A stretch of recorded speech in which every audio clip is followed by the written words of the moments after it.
Study IQ IAS, आपका selection हमारा mission. कभी कभी कुछ आवाज़ें भी हमको सुनाई दे जाती हैं और कभी कभी कोई चीख भी हमारे कानों पर कोई असर नहीं पड़ने देती है। भारत में अभी आप दो आंदोलन देख रहे होंगे, एक दिल्ली में प्रोटेस्ट हो रहा है और बच्चों के हित को लेकर है बिल्कुल, और उसको वो आवाज़ भी मिल रही है जो मिलनी चाहिए। लेकिन इससे भी बड़ा एक बहुत बड़ा प्रोटेस्ट पिछले कई महीनों से चल रहा है, लेकिन उसको वह तवज्जो या वह रिस्पेक्ट मीडिया में नहीं मिली जो मिलनी चाहिए, क्योंकि शायद ये जो मुद्दा है वह जनजातीय वर्ग के हितों से संबंधित है। शायद एक ऐसा मुद्दा है जिसमें किसी को लाइमलाइट नहीं मिलेगी तो कोई यहाँ पर ध्यान नहीं दे रहा है।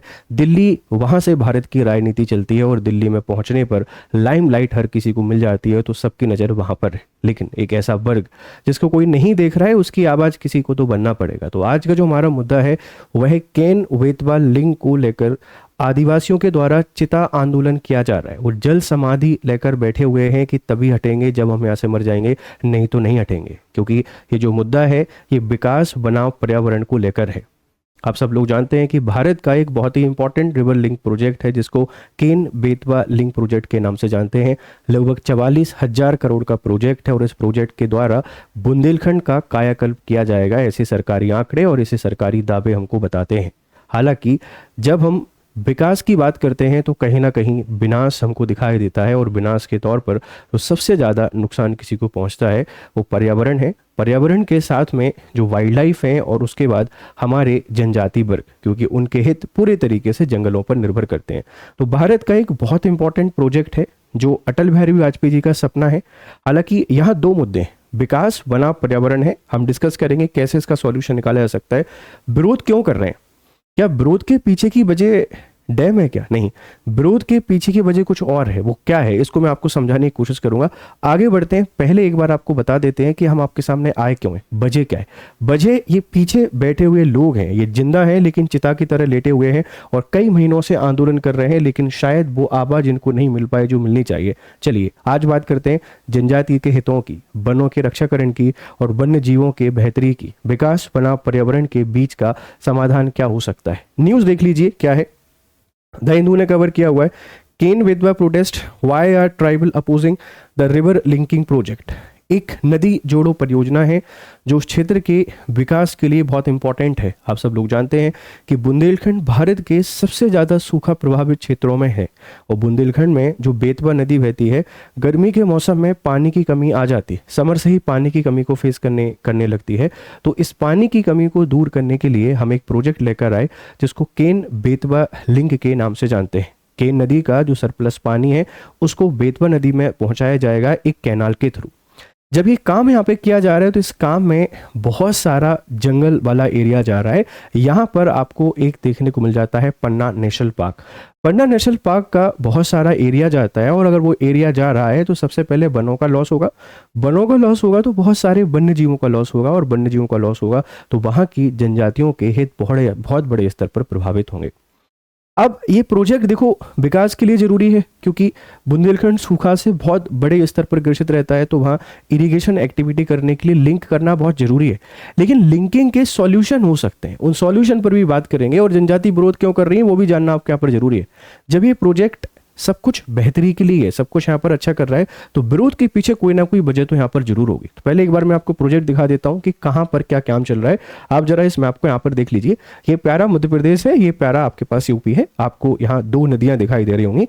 अगर मैं इनको मार्क करने की कोशिश करूँ, आपको दिखाने की कोशिश करूँ, बच्चे दिस इज बेतवा रिवर। ये बेतवा रिवर है, बहुत इंपॉर्टेंट है, मध्य प्रदेश और यूपी दोनों के लिए बहुत ही इंपॉर्टेंट रिवर है इन टर्म्स ऑफ वाटर और इन टर्म्स ऑफ इरिगेशन। ठीक है, ये नदी है, ये नदी इस तरीके से आपके पास जा रही है, बहती जाती है, बहती जाती है, बहती जाती है, और आप लोग देखेंगे यहाँ हमारे पास ये केन नदी है। ये केन नदी आपको जाती हुई दिखाई दे रही है। हालांकि दोनों नदियां आगे जाके अपना पानी यमुना में ही डाल देती हैं, दोनों का जो समापन है, दोनों का जो माउथ है यमुना में ही है। लेकिन यहाँ हम लोग क्या कर रहे हैं, जो इस रीजन से है ना, इस रीजन से एक कैनाल बना रहे हैं, एक कैनाल बना रहे हैं, और कैनाल बनाकर जो केन रिवर है, इस केन रिवर के पानी को बेतवा रिवर में पहुंचा रहे हैं। और बेतवा रिवर में पहुंचा क्यों रहे हैं? क्योंकि यहाँ पर बहुत बड़े स्तर पर सूखे का सामना करना पड़ता है। ये एमपी और यूपी का बुंदेलखंड वाला एरिया है। बहुत बड़े स्तर पर सूखे का संकट है।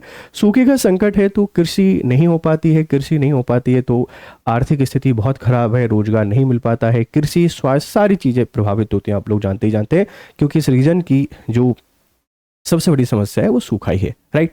तो हम ये तो अच्छा कर रहे हैं। अब इसमें दिक्कत क्या है, देखो, जब ये कैनाल बना रहे हैं ना, तो यहाँ पर एक डैम बनाया जा रहा है जिसको आप लोग बोलते हैं दौधन डैम।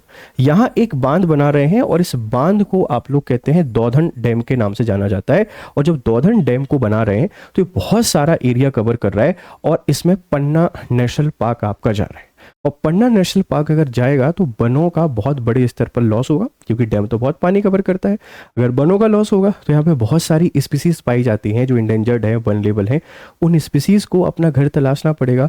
और यहाँ की जनजातियों का कहना ये है कि इस प्रोजेक्ट को जब अप्रूवल लिया गया, आप समझना, इस प्रोजेक्ट को जब अप्रूवल लिया गया तो फॉरेस्ट राइट एक्ट जो है, उस एक्ट के सभी प्रावधानों को सही तरीके से क्रियान्वयन नहीं किया गया है। मतलब हम लोगों की सहमति नहीं ली गई है, बिना सहमति के इस प्रोजेक्ट को यहाँ पे अप्रूवल दे दिया गया है। अब अप्रूवल दे दिया गया है तो समस्या क्या है? समस्या ये है कि भाई हमें कहीं रीलोकेट तो कर दीजिए। आपने डैम बनाना है, विकास बहुत जरूरी है, पर्यावरण का लॉस आप बियर कर लेंगे, कहीं और प्लांटेशन कर देंगे, लेकिन जो जनजाति वर्ग इसमें प्रभावित हो रहे हैं, जो गांव इसमें प्रभावित हो रहे हैं, आप उन गांवों को पहले कहीं पुनर्वास कीजिए। अगर निर्वासित सिर्फ कर दिया और प्रोजेक्ट आपका कंप्लीट हो गया तो उन लोगों को पुनर्वास की समस्याओं का सामना करना पड़ेगा। ये इतिहास से विदित है, हम बहुत सारी परेशानी देखते आए हैं, चाहे वो इंदिरा सागर हो या फिर सरदार सरोवर डैम हो, हर जगह ये परेशानी देखने को लिए कि लोगों को सही तरीके से पुनर्वासित नहीं कर पाए। तो विरोध के पीछे वजह क्या डैम है? डैम नहीं है। विरोध के पीछे जो अभी बड़ी वजह है वो दो हैं। पहला तो ये कि ऐसा डाइवर्जन किया जाए कि पन्ना नेशनल पार्क का एरिया बचा रहे, वो बचा रहेगा तो वन बचे रहेंगे, और वन बचे रहेंगे तो वाइल्ड लाइफ बची रहेंगी। दूसरा, वो गांव जो इसके डूब में आ रहे हैं, उन गांवों को सही तरीके से मुआवजा और उनको पुनर्वासित किया जाए। हालांकि देखो, ये कहना बहुत आसान है कि पुनर्वासित कर दें, अपना हमसे घर नहीं छोड़ा जाता, पूरा गांव, पूरी संपत्ति सबको छोड़ के कहीं और शिफ्ट होना मुश्किल है। जब लोग तैयार हैं तो पहले आप उनको शिफ्ट कर दीजिए और उसके बाद आप उसको शुरू कीजिए, नहीं तो बाद में प्रशासनिक भ्रष्टाचार की वो नींव चढ़ जाएंगे और बहुत सारे लोगों का जनजीवन पूरे तरीके से बर्बाद हो जाएगा। और है वैसे भी जनजातियां, तो उन पर ध्यान कौन देने के लिए जा रहे हैं? तो केन बेतवा रिवर लिंक क्या है? एक प्रोजेक्ट है जिसमें केन नदी के पानी को बेतवा में ले जाया जा रहा है। लेके क्यों जा रहे हैं? क्योंकि बुंदेलखंड एरिया में बहुत सारा सूखा पड़ता है, इसको दूर करने के लिए अब लेकर जा रहे हैं। तो दिक्कतें क्या हो रही हैं? पन्ना नेशनल पार्क का बहुत सारे एरिया इसके डूब में आ रहा है, बहुत सारे गाँव आ रहे हैं, वनों का लॉस है, वन्यजीवों का लॉस है और ग्रामीणों का लॉस है। तो विरोध क्या डैम का कर रहे हैं? क्या नहीं कर रहे हैं? क्या विरोध डेवलपमेंट का कर रहे हैं? क्या नहीं कर रहे हैं? विरोध किस बात का कर रहे हैं? हमको शिफ्ट कर दीजिए, पहले हमको रीलोकेटेड कर दीजिए, जहां आप हमको निर्वासित करना चाहते हैं वहां कर दीजिए, और अगर डाइवर्जन हो सकता है पन्ना नेशनल पार्क का तो वो कर दीजिए, क्योंकि बहुत सारे पेड़ बच जाएंगे, बहुत सारी वाइल्ड लाइफ यहाँ पर आपकी बच जाएगी, राइट। ये पूरी कहानी है, आई होप आपको समझ में आ गया होगा, ठीक है। अब देखो जरा इस प्रोजेक्ट के बारे में बेसिक बातें मैं आपको बताऊं तो समझिए, ये प्रोजेक्ट बेटा 2005 में आपके पास शुरू होना था, 2005 में, लेकिन 2005 में एमपी और जो यूपी की सरकार है, इनमें अलग अलग सरकारें थी, तो कभी भी इनके बीच में कोऑर्डिनेशन या कॉपरेशन यहाँ पे नहीं हो पाया, मतलब शुरू नहीं हो पाया। कई बार इसको लेकर प्रयास किए गए, 2008 में इसको लेकर प्रयास किया गया, 2014 में इसको लेकर प्रयास किया गया, लेकिन ये चीज़ें व्यवस्थित यहाँ पे नहीं हो पाई। लेकिन रिसेंटली आप लोग देखते हैं कि दिसंबर 2024 में, है ना, दिसंबर 2024 में पीएम मोदी जी ने इस प्रोजेक्ट को यहाँ पे शुरू किया, इसका भूमि पूजन किया कि हम ये करने जा रहे हैं, और 2026 से इस पर विधिवत तौर पे काम होना शुरू हो गया है, सारी चीज़ें स्टार्ट होने वाली है, और इसीलिए ग्रामीण यहाँ पर विरोध कर रहे हैं। हालांकि ध्यान रखिएगा कि रिवर लिंकिंग का जो सपना है, वो रिवर लिंकिंग का जो सपना है, ये हमारे अटल बिहारी वाजपेयी जी का है, और अटल बिहारी वाजपेयी जी कहते थे कि वो नदियाँ जिनमें अधिक पानी है, उनके पानी को कम पानी वाली नदियों में भेज दीजिए, जिससे सूखे की समस्या का समाधान हो जाएगा, कृषि की जो समस्या है उसका समाधान भी हो जाएगा, और पेयजल की उपलब्धता भी हो जाएगी। इस पर भी चर्चा करेंगे। तो आई होप आपको इस समझ में आ गया होगा। अब देखो इसके क्या क्या फायदे आपको यहाँ पर मिलेंगे, ये आपको बता देता है। जैसे सबसे पहली चीज़ तो इससे 78 जो मेगावाट है ये इलेक्ट्रिसिटी यहाँ पर प्रोड्यूस होगी, इतनी इलेक्ट्रिसिटी प्रोड्यूस होगी, ध्यान रखना। ये कैन बेतवा लिंक है, ये छतरपुर टीकमगढ़ वाले एरिया, ये पूरा यूपी और एमपी का इससे क्या होगा, लाभ होगा। दौधन डैम की हाइट है 77 मीटर, ध्यान रखना, 78 मीटर क्या है बेटा हाइट है, और ये लगभग 295 मिलियन क्यूबिक मीटर्स अपने पास पानी लेके चलेगा। ये आपको पन्ना टाइगर रिजर्व दिखाई दे रहा होगा, ये इसके कारण डूब रहा है, ठीक है, ध्यान रखिएगा। और अगर मैं आपसे बात करूं तो ये 49 million cubic meters of drinking water expected to reach 1.4 million people in both state.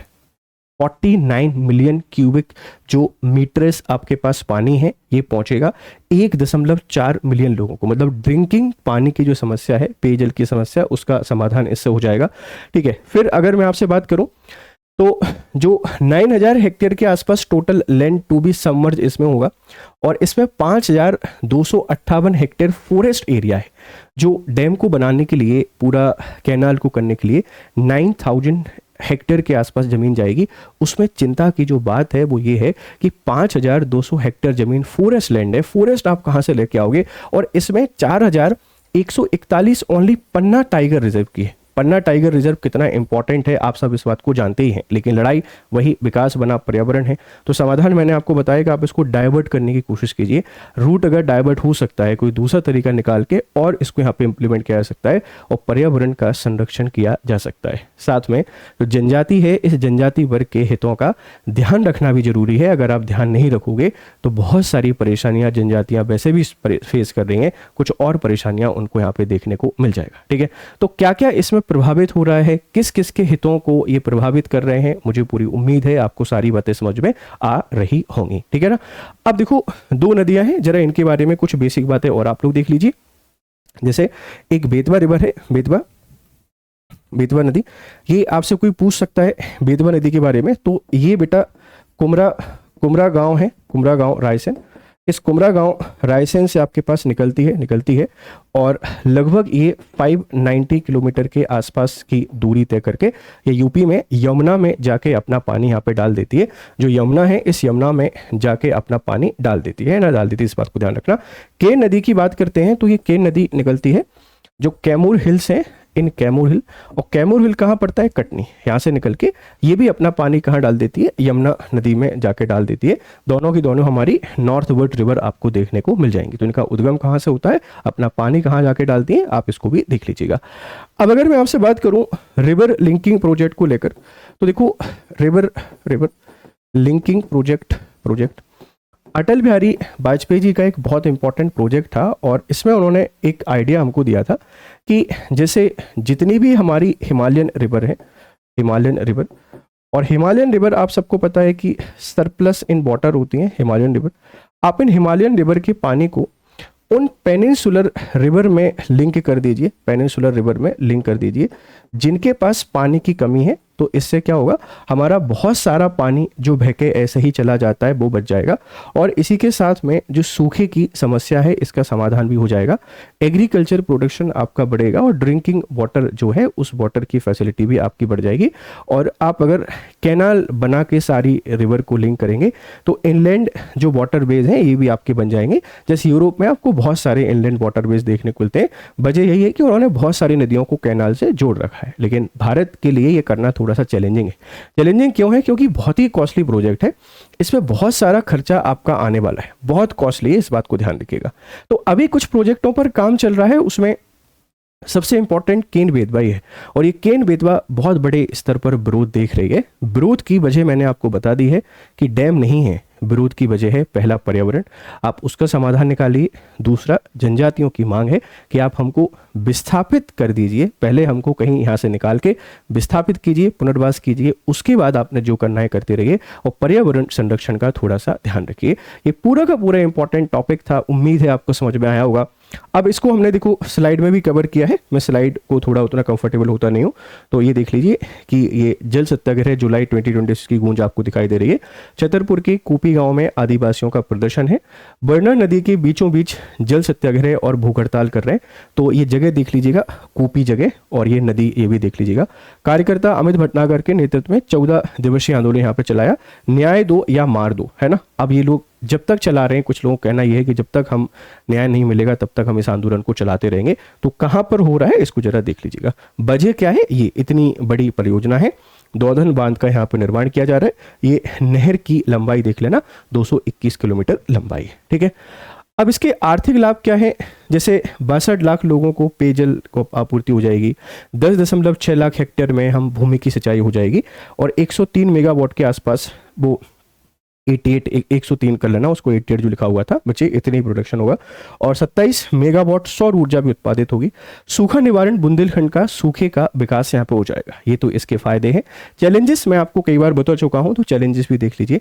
विरोध का मुख्य कारण क्या है? 14 गांव के हजारों परिवारों का पलायन, मुआवजा दर 12.5 लाख पैकेज की है ना अपर्याप्तता, 400 करोड़ के फर्जी लाभार्थी घोटाले के आरोप, और सांस्कृतिक पहल जल जंगल जमीन से लगाव का अंत है।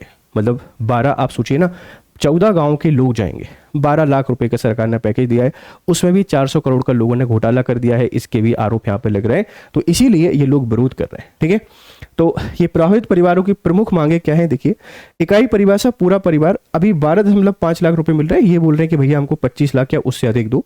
ठीक है, सर्वेक्षण पुराना डेटा, ये बोल रहे हैं ताजा और पारदर्शी सर्वे लेकर आओ, और पुनर्वास नगदी सहायता जमीन के बदले जमीन, कोई दिक्कत ही नहीं है, आप इनको शिफ्ट कर रहे हो, आपने जमीन ली है, आप कहीं पर जो खाली जमीन पड़ी हो वहां पे जमीन दे दीजिए, कोई दिक्कत ही नहीं है, क्योंकि भाई पैसा तो खत्म हो जाता है ना, जमीन तो पुरखों से चली आ रही है, तो वो होना भी बहुत जरूरी है, और इसीलिए ग्रामीण इसका विरोध कर रहे हैं। आई होप कि पूरी कहानी आपको समझ में आ गई होगी।